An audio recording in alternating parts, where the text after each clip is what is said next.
नमस्कार, मैं हूं आपके साथ मयंक मिश्रा। देखिए, आज 6 तारीख है। डोनाल्ड ट्रंप ने ईरान को 48 घंटे का वक्त दिया था और ये ड्यूरेशन खत्म हो रही थी 6 तारीख की शाम को 8 बजे तक। लेकिन शायद डोनाल्ड ट्रंप जो है वो हमले की हिम्मत नहीं जुटा पा रहे हैं और उन्होंने इसको टाइम लिमिट को बढ़ा के मंगलवार तक यानी ट्यूसडे तक कर दिया है।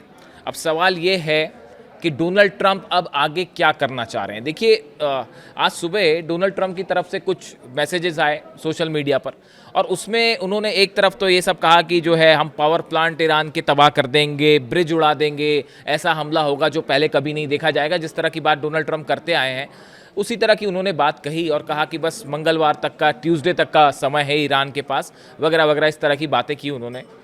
लेकिन उसके साथ उन्होंने ये भी कह दिया कि ईरान से बात हो रही है। देखिए, जैसे ही उन्होंने ये कहा कि ईरान से बात हो रही है तभी बड़े सारे डिफेंस एक्सपर्ट इस बात को समझ गए थे कि अब शायद डोनाल्ड ट्रंप हमला करने की हिम्मत नहीं जुटा पा रहे हैं, क्योंकि वो अच्छी तरह से जानते हैं, अमेरिका इस बात को अच्छी तरह से जानता है कि अगर ईरान के पावर प्लांट्स पर हमले होते हैं, ब्रिजेस को उड़ा दिया जाता है या ऑयल फैसिलिटीज़ पर हमला होता है तो उसका नतीजा क्या होगा, उसके बाद अरब में क्या होगा, उसके बाद इजराइल में क्या होगा, उसके बाद डिमोना न्यूक्लियर सेंटर पर क्या, नेगेव जो है शिमोन पेरेस न्यूक्लियर सेंटर, उस पर क्या होगा। ये अंजाम को अमेरिका भली भांति समझता है। जिस देश के 15-16 बेस पूरी तरह तबाह हो गए हो, डिफेंस सिस्टम पूरी तरह से तबाह हो गया हो, उस पर अगर हमले होते हैं, ईरान पर अगर हमले किए जाएंगे और गैस स्टेशंस और पावर प्लांट्स पर हमले होंगे तो उसका नतीजा क्या होगा, ये भी अमेरिका के डिफेंस एक्सपर्ट्स अच्छी तरह से समझते हैं। शायद यही वजह है कि जो बात है उसको आगे बढ़ा दी गई और फिलहाल ये कह दिया गया कि अब ट्यूसडे तक का, मंगलवार तक का समय है। लेकिन ईरान की तरफ से रिएक्शन आया है। देखिए, ईरान ने साफ कर दिया है, आपको जो हमले करने हैं आप वो करिए, उसके बाद हम जो करेंगे हम पूरे इलाके को नर्क बना देंगे। इस शब्द का प्रयोग किया है ईरान ने। इस बीच देखिए, दो बेहद अहम खबरें आई हैं जो कि हॉर्मूज से जुड़ी हुई हैं। देखिए, मामला एक बार फोकस फिर से हॉर्मूज पर हो गया है। डोनाल्ड ट्रंप ने पहले कहा कि हॉर्मूज खोलना हमारा काम नहीं है, इस तरह की उन्होंने बातें की।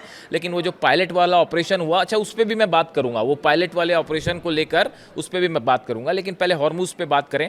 हॉर्मूज को लेकर डोनाल्ड ट्रंप ने कहा था कि अब ये खोलना हमारा काम नहीं है, हम जो है हमारे पास बहुत ऑयल है। लेकिन अब फिर से वो हॉर्मूज पर आ गए और कह रहे हैं कि हॉर्मूज खोलिए वरना हम हमला करेंगे। अब बताया ये जा रहा है, इसी बीच एक बेहद अहम खबरें हैं, दो बेहद अहम खबरें हैं। एक तो ये दावा किया जा रहा है कि चीन के 5 जहाज जो हैं वो ईरान पहुंचे हैं स्ट्रेट ऑफ हॉर्मूज होते हुए। 5 जहाज।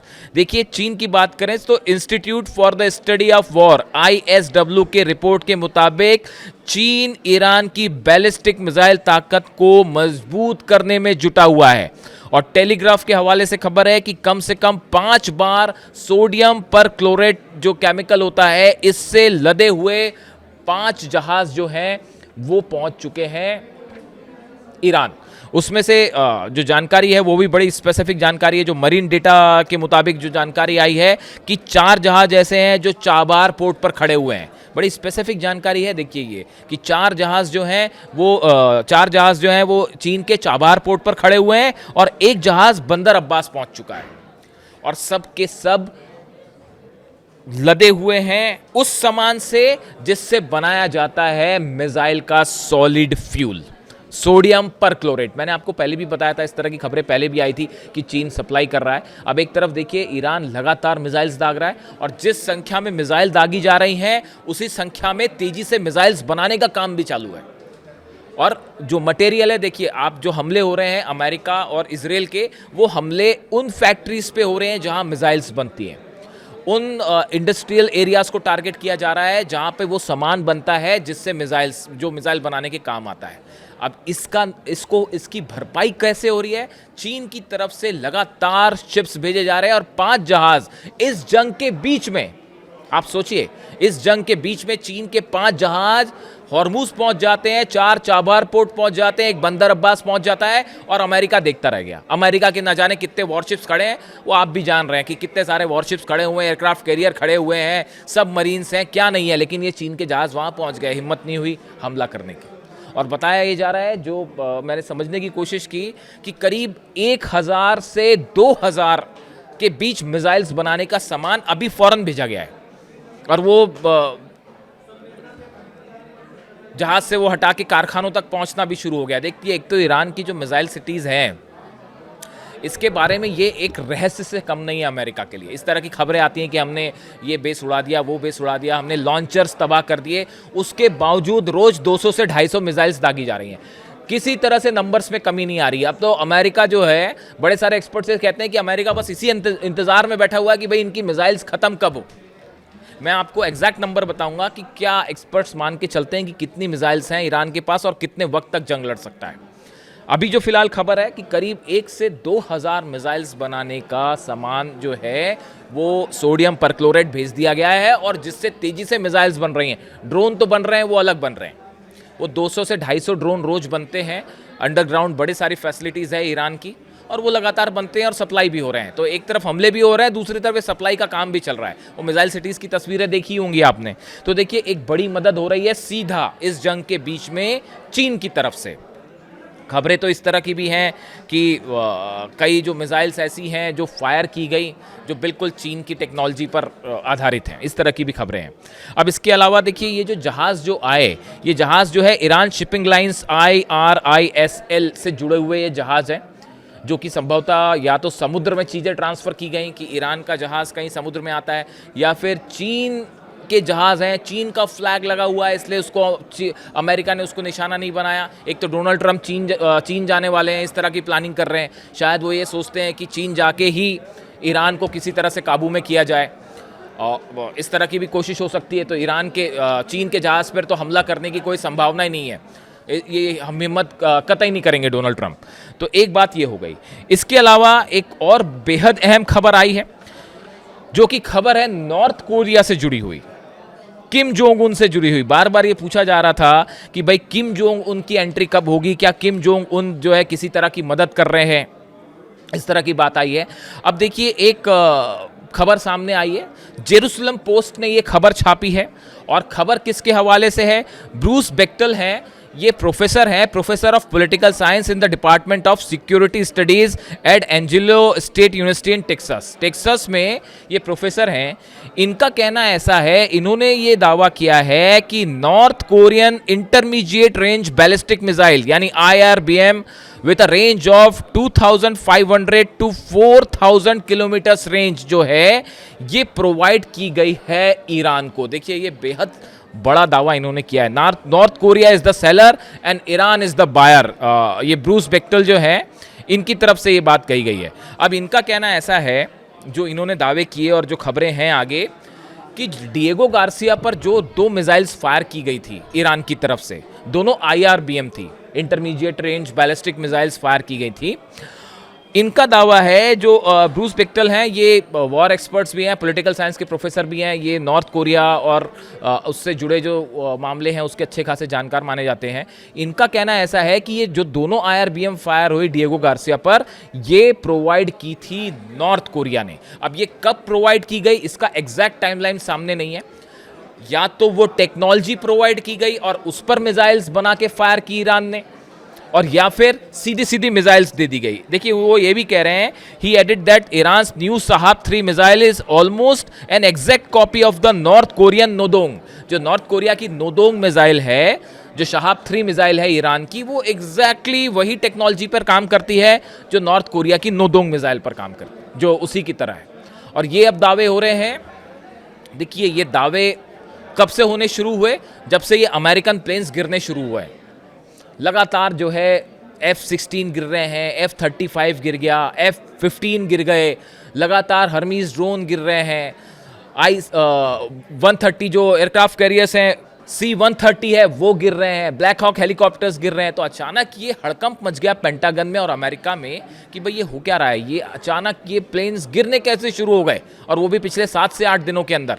अब जब ये लगातार जहाज़ गिरे, अमेरिका के प्लेन्स गिरने शुरू हुए, तब ये बात शुरू हुई कि भाई आखिर ऐसी क्या टेक्नोलॉजी अचानक ईरान के पास आ गई कि ये प्लेन्स गिरने शुरू हो गए। उसके लिए मैंने आपको माजिद के बारे में बात की थी कि कैसे इंफ्रारेड टेक्निक का इस्तेमाल करके, और ये भी कहा जा रहा है कि चाइना की तरफ से मदद की जा रही है, और मल्टी लेयर डिफेंस सिस्टम है, इसको लेकर भी स्टडी शुरू हुई, रिसर्च शुरू हुई। और साथ ही साथ ये भी पता लगाने की कोशिश हुई कि भाई ये जो मिसाइल्स फायर हो रही हैं, ये इतनी एक्यूरेट मिसाइल्स कैसे फायर हो रही है।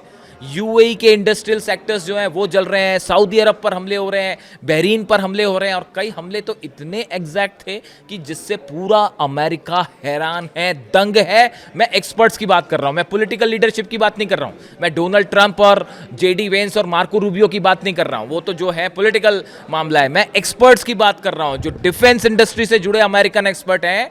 मैं आपको एक दो हमले का जिक्र मैं कई बार करता हूं। देखिए, बहरीन में एक जगह हमला होता है और ऐसी एक हमला बगदाद में हुआ, जिसमें जिस बिल्डिंग को निशाना बनाया गया, हाई राइज बिल्डिंग, उसके 17वें माले पर 17वें मंजिल पर जो है अमेरिकन सोल्जर्स और कुछ अधिकारी रुके थे। उस पर स्ट्राइक हुई और वो 20 मंजिल वाली बिल्डिंग में वो 17वें माले पे एग्जैक्ट स्ट्राइक होती है। इतनी सटीक स्ट्राइक ईरान ने जब करी तो अमेरिका के होश उड़ गए कि भाई ये हो क्या रहा है, इतने सटीक हमले कैसे हो रहे हैं। थार्ड तबाह हैं, पेट्रियट तबाह हैं। ये अरब देशों के पास जो है करीब 2200 पेट्रियट मिसाइल्स थी ये जंग शुरू होने के बाद, अब वो सिर्फ 400 बची हुई हैं। ये ईरान की तरफ से जो हमले हो रहे हैं, आपको क्या लगता है कि बस ये हमले हो रहे हैं? जी नहीं, बड़ी प्लानिंग के साथ हमले हैं। ड्रोन्स अटैक कैसे करने हैं, कौन सी मिसाइल कब फायर करनी है, एक एक चीज प्लान्ड है। और कैसे अरब देशों के या जो भी अमेरिका के डिफेंस मिसाइल्स हैं इनको कैसे खत्म किया जाए। वहां जो इजराइल में आयरन डोम है और एरो जो है, बताया जा रहा है कि वो 80% मिसाइल्स खत्म हो चुकी हैं, सिर्फ 20% बची हुई है। अरब देशों के पास 2200 पेट्रियट थे, वो सिर्फ 400 बचे हुए हैं। ये कल तक की जानकारी है, अभी बीच में और जो हमले हुए मैं बताऊंगा आपको। तो बड़े स्ट्रैटेजिकली हमले हो रहे हैं। और चाइना और नॉर्थ कोरिया की तरफ से, अब इसमें कोई शक नहीं, ये दावे अमेरिकन कर रहे हैं, अलग अलग अखबारों में ये दावे हो रहे हैं, ये बात मैं नहीं कह रहा, वेस्टर्न मीडिया इस बात को लेकर दावे कर रहा है। यानी कहने का मतलब ये है कि अगर इन हालात के बीच में चीन के 5 जहाज हॉर्मूज पहुंच जाते हैं, चाबार पहुंच जाते हैं, तो इसका मतलब यह है कि अमेरिका को बड़े स्तर पर घेरने की तैयारी हो चुकी है कि अगर ग्राउंड ऑपरेशन करते हैं तो क्या होगा। मैं आपसे एक बात और करना चाह रहा हूं। आपने कल देखा होगा पूरी दुनिया में इस बात की चर्चा थी भाई कि ईरान में अपने जो दूसरा पायलट बचा था उसको अमेरिका जो है वो ऑपरेशन करके ले आया, बचा के ले आया। ठीक है, बचा के ले आया। इस बात के लिए हमेशा से ट्रेनिंग दी जाती है, हर कंट्री के पास इस तरह की ट्रेनिंग होती है और अमेरिका ने पहले भी ऐसे ऑपरेशन किए। बड़ी तारीफ हुई अमेरिका की, अमेरिका ने भाई ये कर दिया, वो कर दिया, बचा लिया। लेकिन आप इसके पीछे की कहानी सुनिए। अगर आप मेरी राय मानेंगे, अगर आप मेरी बात सुने कि मैं क्या सोचता हूँ इस ऑपरेशन के बारे में, आप ध्यान से समझिए इस बात को। एक पायलट को बचाने के लिए अमेरिका को अपने 6 प्लेन्स गंवाने पड़े हैं, जिसकी तस्वीरें सामने हैं। 2 C-130 गिर चुके हैं, डिस्ट्रॉय हो गए इस पायलट को बचाने के चक्कर में। 2 ब्लैक हॉक हेलीकॉप्टर्स गिरे हैं, 2 ड्रोन गिरे हैं, जिसमें एक हर्मीज 900 है और एक MQ-9 है। यानी कि 6 जहाज जो अमेरिका के हैं वो इस पायलट के रेस्क्यू के दौरान तबाह हो गए। अगर अमेरिका के एक पायलट को बचाने में, जो कि ईरान की धरती पर था, उसे बचाने में अगर अमेरिका के 6 प्लेन तबाह हो गए, तो आप सोचिए कि अगर अमेरिका के 1000 सोल्जर्स उतरते हैं ईरान की धरती पे और उन सबको घेर लिया गया, तो फिर वो 1000 सैनिक या 2000 या 3000 जितने अमेरिका भेजेगा, उनको कैसे बचाएगा अमेरिका, और उनको बचाने के लिए कितने जहाज लगेंगे। जरा सोचिए इस बात को। 2 पक्ष थे इस कल पायलट वाली घटना के। मैं देख रहा था, मैंने बड़े सारे मीडिया आउटलेट्स देखे, बड़े सारे एक्सपर्ट्स की बात सुनी, तो अधिकांश लोग इस तरह की बात कर रहे थे कि भाई ये बड़ा ही सफल ऑपरेशन था ईरान का। लेकिन आप डोनाल्ड ट्रंप का गुस्सा देखिए, फ्रस्ट्रेशन देखिए। 6 जहाज अगर डाउन हो जा रहे हैं अलग अलग, और वो भी उसमें C-130 है, ब्लैक हॉक हेलीकॉप्टर्स हैं, सब कुछ अगर गिर जा रहे हैं और ईरान ने मार के गिराया, इसमें कोई शक नहीं है। तो ऐसी सूरत में अगर 1000 सैनिक जब आप ग्राउंड ऑपरेशन के लिए उतारेंगे, वो फंस गए तो क्या होगा। ये मान रहे हैं बड़े सारे एक्सपर्ट्स कि ये जो कल पायलट को बचाने की कोशिश हुई, इसके बाद ये बात लगभग साफ हो चुकी है कि अमेरिका ग्राउंड ऑपरेशन नहीं करेगा, और अगर करेगा तो उसकी भयंकर कैजुअलिटी होगी। जरा आप सोचिए इस बात को, मैंने जो लॉजिक दिया आप उसको समझिए। ये बात ठीक है कि अमेरिका अंदर आया, अंदर आके उसने अपना ऑपरेशन किया और पायलट को ले गया, ठीक है, बात मान ली बात, चलिए। लेकिन उसका खामियाजा इतना बड़ा है कि आप अगर डिफेंस एक्सपर्ट से बात करें, वॉर एक्सपर्ट से बात करें, तो वो बताएंगे कि भाई ग्राउंड ऑपरेशन होगा तो फंस जाएगा अमेरिका। और इस बात को पूरी दुनिया समझती है कि जो कल हुआ, कैसे ईरान जो है वो भारी पड़ता दिखाई दे गया। खैर अभी फिलहाल ग्राउंड ऑपरेशन करेंगे नहीं करेंगे थोड़ा मुश्किल ही दिख रहा है, क्योंकि डोनाल्ड ट्रंप की आप धमकियां देखें, उसका नेचर देखिए, बम्बार्डमेंट करने वाला है, वही एयर अटैक। यानी ईरान के पास अमेरिका के पास जो है कोई पुख्ता रणनीति नहीं है। मैं एक डेमोक्रेट हैं सांसद वहाँ के, उनको सुन रहा था, वो यही बात कह रहे हैं कि डोनाल्ड ट्रंप के पास कोई प्लान ही नहीं है, कि अटैक का कोई प्लान ही नहीं है। हॉर्मुज कैसे खुलवाएंगे, कोई प्लान नहीं है। एयर स्ट्राइक्स जो हैं वो कहाँ कहाँ कब कब कितनी करनी है, कोई प्लान नहीं है। आप कह रहे हैं कि हम स्टोन एज में पहुंचा देंगे ईरान को, तो उसके लिए आप क्या करेंगे? अस्पतालों पर हमले करेंगे, यूनिवर्सिटी पर हमले करेंगे, उससे क्या होगा? ईरान हार जाएगा उससे। मतलब ये तो सोच भी बड़ी हैरान करने वाली है। और यहाँ तक कि अमेरिका में डेमोक्रेट बड़े सारे सीनेटर्स जो हैं वो ये कह रहे हैं कि हॉर्मुज खुलवाना है तो ईरान को डरा धमका कर हॉर्मुज नहीं खुलवाया जा सकता। ये अमेरिका के डेमोक्रेट्स जो हैं सांसद हैं वो ये बात कर रहे हैं। तो यही बात अब तक अगर डोनाल्ड ट्रंप को समझ नहीं आई तो आप कैसे डील करेंगे? अब देखिए वो एक नई बात शुरू हो गई है फिर से। ये पिछली बार भी यही शगुफा था कि पाकिस्तान के जरिए जो है वो ईरान से बातचीत करने की कोशिश हो रही है, इस तरह के दावे हो रहे हैं। ये कुछ नहीं है, ये जो टाइमलाइन दी थी शाम को 6 तारीख की शाम को कि 8 बजे, वो पूरी हो रही थी। 8 बजे के बाद आप हमला करेंगे। अगर ईरान के आपने एनर्जी सेंटर्स पर हमले किए, उसके बाद सऊदी में क्या होगा, उसके बाद यूएई में क्या होगा, बहरीन में क्या होगा, इराक में क्या होगा, जॉर्डन में क्या होगा, कुवैत में क्या होगा, इजराइल में क्या होगा, उसका अंदाज़ा भी लगाना होगा आपको हमला करने के पहले। ईरान उस समय क्या कर रहा होगा, ये भी बात तो सोचनी होगी आपको। तो अब इसीलिए जो बताया जा रहा है कि ये फिर से एक शगुफा छोड़ दिया कि पाकिस्तान के ज़रिए बातचीत हो रही है, और इस तरह की जो बातें हैं कि अच्छी बातचीत हो रही है, और ईरान की तरफ से हर बात बड़ी साफ साफ लहजे में कह दी गई है।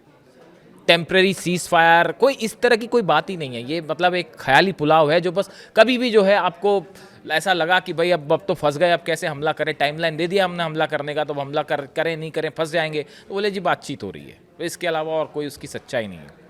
मैं आपको पहले ही कह चुका हूँ, ईरान की सेना की तरफ से जब तक ये बात नहीं कही जाए कि हम बात करेंगे, तब तक आप किसी बात पर विश्वास ही नहीं करिए। जब तक अब्बास अराक्ची विदेश मंत्री नहीं कहते ईरान के, तब तक किसी बात पर कोई मतलब नहीं किसी खबर का। और फिलहाल हालात ये है कि चाइना की भी धमाकेदार एंट्री है, नॉर्थ कोरिया की भी धमाकेदार एंट्री है, और रूस क्या चाहता है वो भी अपने आप में एक बड़ा ज़बरदस्त दावे हो रहे हैं। जिस तरह से बुशर पर हमले हुए, उसको लेके मैं अलग से बात करूंगा। वो जो न्यूक्लियर प्लान जो है वो बताया जा रहा है कि रूस के विदेश मंत्री ने बात की है ईरान से। उसके पहले रूस ने बात की इजराइल से, नेतन्याहू से भी बात हुई है, और बताया जाता है कि चीन और रूस के विदेश मंत्रियों के भी आपस में बात हुई है। यानी सब आपस में बात कर रहे हैं और एक बड़ा प्लान तैयार है हर चीज़ को लेकर कि अगर डोनाल्ड ट्रंप बड़े हमले करते हैं तो क्या करना है। यानी अगर किसी भी तरह का बड़ा अटैक होता है तो घिर जाएंगे डोनाल्ड ट्रंप। जो भी अपडेट होगा इससे जुड़ा मैं आप तक पहुंचाऊंगा, और अगले वीडियो में कोशिश होगी कि हम इंतज़ार करेंगे डोनाल्ड ट्रंप क्या करते हैं, उससे जुड़ा जो भी अपडेट होगा आप तक पहुंचाऊंगा। Thank you so much.